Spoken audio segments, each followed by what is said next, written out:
Mulholland, wing three from Saunders, rolls around and falls.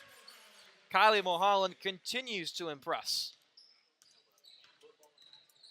32-point lead for Garnet Valley. Ridley still in single digits on the night.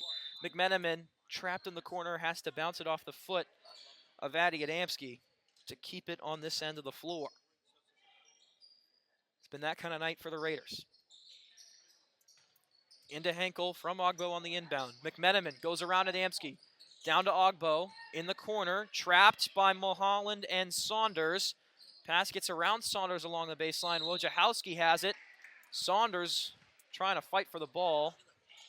Will be called for the reach as Wojciechowski fell to the floor.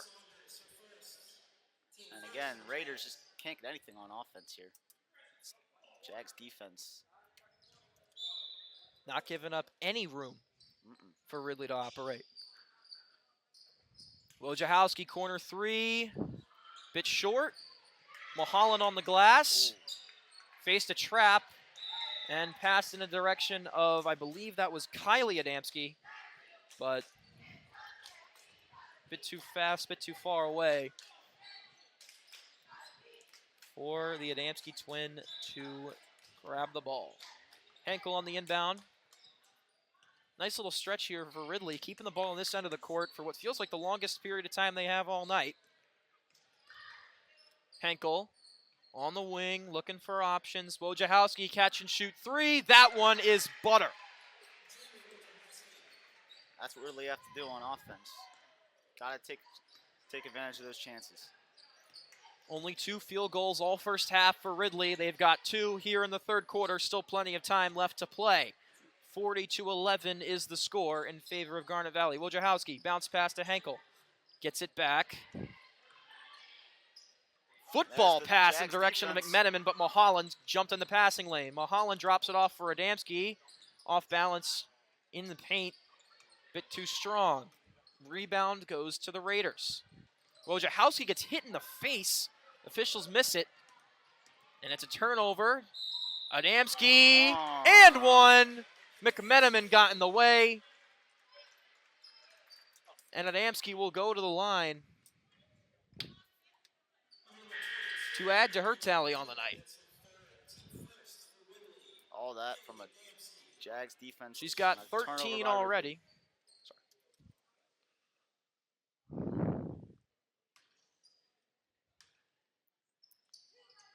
And make it 14 for the senior.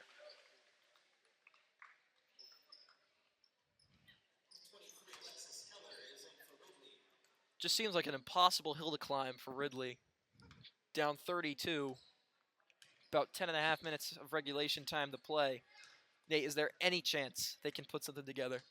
I don't see it. I mean, Jags defense have really shut them down. Raiders can't get anything on offense. I see this staying how it is. Can't really put it much better than that. Just nothing falling for a Raiders team that came into the game hoping to add to its 3-game win streak. But they run into a buzzsaw in the 8-1 Jags. Mulholland, McMenamin made some serious contact on that 3-point attempt. Does not get the whistle. Savannah Saunders there on the offensive glass to come away with 2 points for the Jags. 45-11. Henkel pull-up 3. Off the mark, rebound by McMenamin. After Syracuse Volleyball's home-and-home series loss to Colgate last weekend, SU head coach Bakir Nesharatnam asked for more fan engagement. And oh boy, did he get it tonight.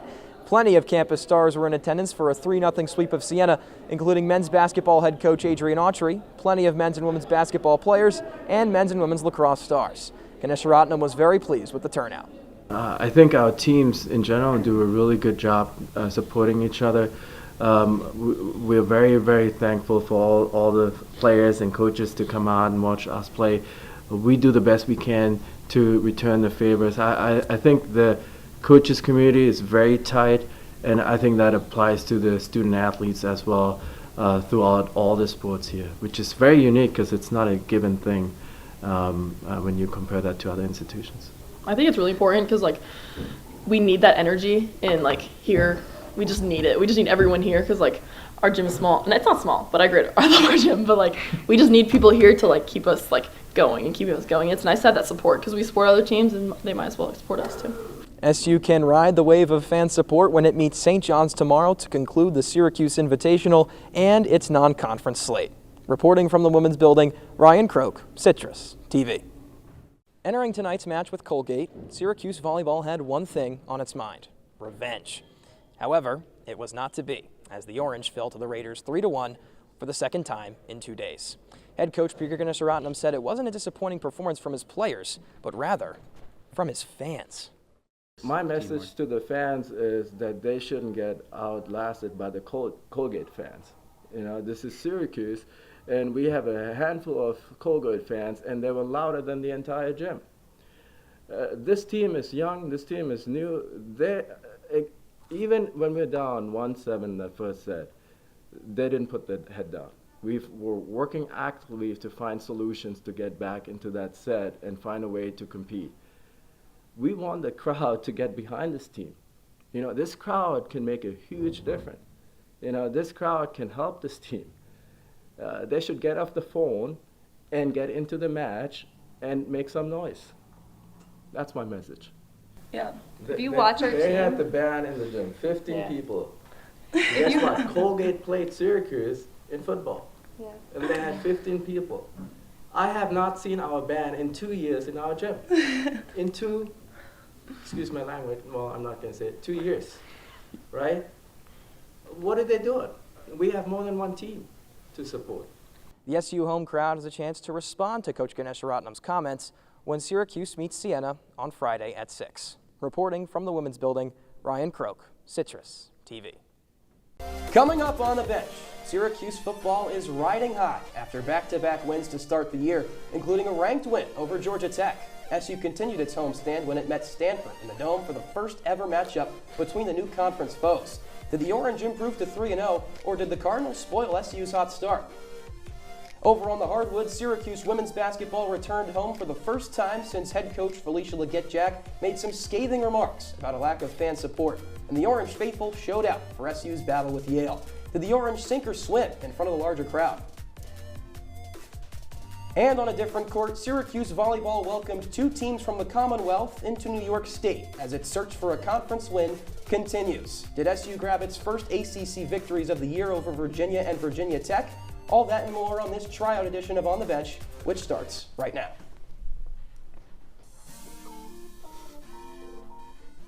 Welcome into On the Bench. Ryan Croke alongside Dylan Debakari and Rahil Jaswal. Going to get right to the chase and help our producing crew get through an endless slate of tryouts. Here's some headlines of the week.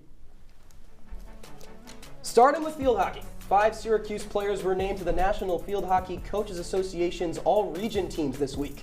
Boban Kempen, Willemijn Bogert, and Bear Bakermans received Mid-East Region first-team honors, while Bo Madden and Lieke Lehangers earned second-team selections. It's the 4th time in the past 5 seasons that SU has had 5 players chosen to the all-region team. Only 4th-ranked UConn had more players named to this year's all-Mid-East Region squads, with 6 Huskies receiving the honor.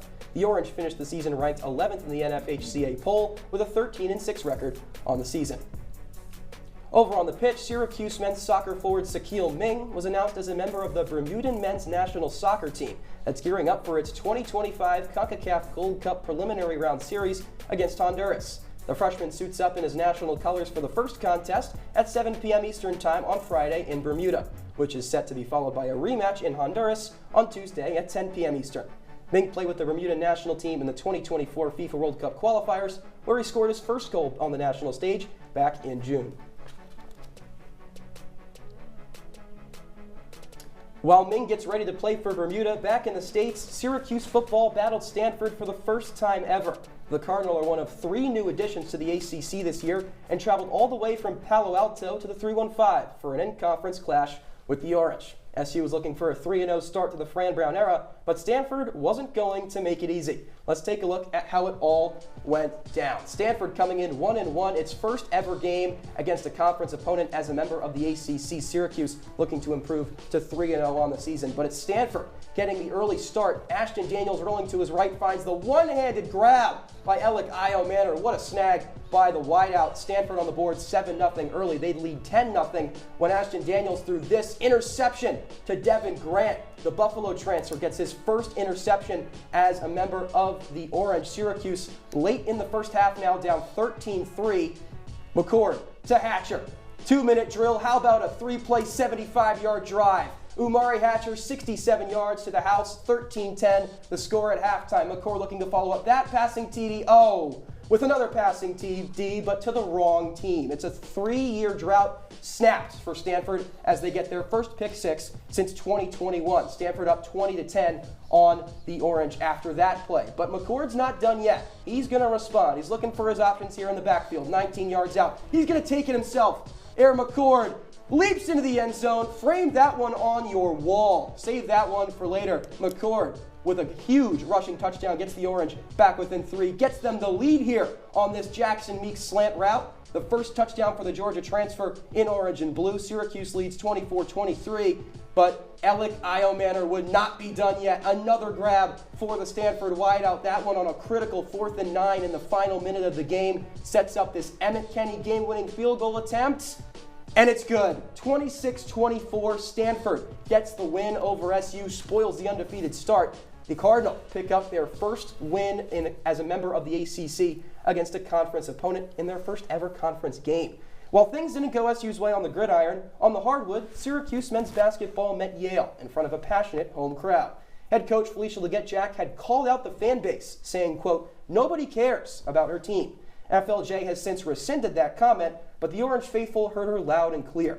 Nearly 3,000 fans came to the Dome for SU's clash with the Bulldogs, 1,000 more than for the last Orange home game against UAlbany. Did the Cuse feed off the energy of the crowd, or did they falter despite their efforts to rally more support from the fan base? Syracuse and Yale getting underway, both coming off slow starts. Yale 1-7, losing 7 straight games coming into this one. Syracuse, on the other hand, coming off a 27-point blowout loss to Creighton. But it was Yale getting the early start. Mackenzie Eggers puts back her own miss for 2. Yale would lead 6-2 after that basket. How about a 3 from Lucy Lynn in transition? 10-5 Yale. They led 10-9 after the first quarter. Very low scoring, but SU would get things going in the second quarter, largely thanks to Isabel Verajao. She finished with 12 points and 11 boards, her first double-double with the Orange, as you see a block there. SU outscores Yale 24-10 in the second, take a 13-point lead into the break.